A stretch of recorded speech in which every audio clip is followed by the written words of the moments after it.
સુરતના નવાપુરા ગુલવાડ વિસ્તારમાં ડીએમકે હોસ્પિટલ નજીક રસ્તા વચ્ચે ગેરકાયદેસર બનાવવામાં આવેલ પાર્કિંગ દિવાલને સુરત મ્યુનિસિપલ કોર્પોરેશન દ્વારા ડિમોલિશન કરવામાં આવી છે.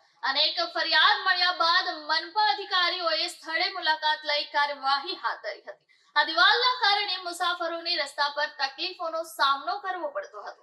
મહાનગરપાલિકાના અધિકારીઓએ જણાવ્યું હતું કે રસ્તા અને ફૂટપાથ પરના કોઈ પણ અવૈધ બાંધકામને સહન કરવામાં આવશે નહીં. જાહેર રસ્તા પરના અતિક્રમણો દૂર કરવા અમે સતત કામ કરી રહ્યા છે. સ્થાનિક નાગરિકોએ આ પગલાંનું સ્વાગત કર્યું છે.